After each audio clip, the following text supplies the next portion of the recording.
always a pleasure. You're before you, and I thank you for the invitation to testify today. If there have been two constants in the 15-year history of the Office of the Inspector General, they are that SSA strives to provide excellent customer service, and that OIG has constantly urged SSA to strike a proper balance between service and stewardship. Today, SSA faces its most daunting customer service challenges ever, as both the aging of the baby boom population and the economic turndown are bringing Americans to SSA in record numbers. As always, I remind SSA that service cannot come at a cost to stewardship, and I would go so far as to suggest that good stewardship is an integral part of good service.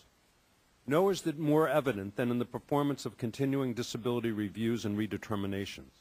By stopping the payments of benefits to those no longer entitled, SSA preserves program dollars that can be paid to eligible beneficiaries and preserves limited customer service resources for those who need them.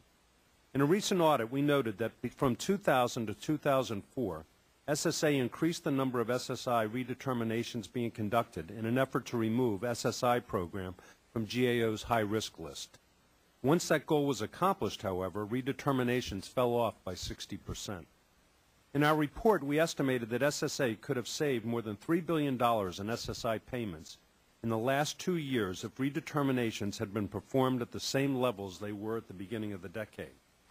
In another audit, we looked at medical CDRs. There we noted that SSA eliminated a backlog of over 4 million CDRs and became current in 2002. CDR? Continuing disability reviews, when it had special funding for this workload. Since then, the backlog has returned, and we will reach 1.5 million continuing disability reviews by the end of the fiscal year. We estimated that in 2011, SSA will pay as much as $1 billion in benefits that could potentially be avoided if CDRs were conducted in a timely fashion.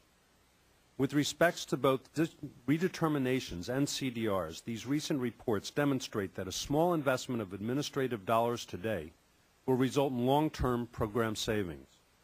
Similarly, we issued a report a year ago on beneficiaries with earnings reported to SSA.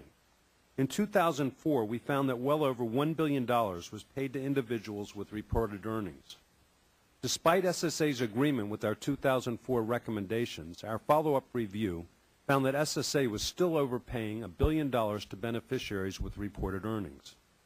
Good stewardship in this area would result in $15 being saved for every administrative dollar invested.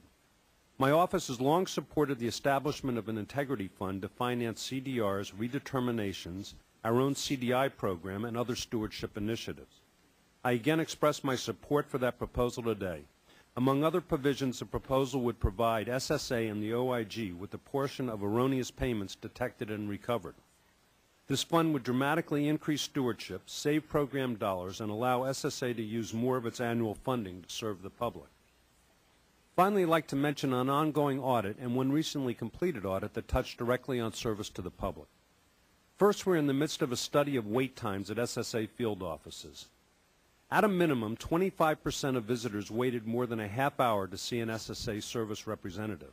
Our study will delve deeper into these numbers and assess the impact on service delivery.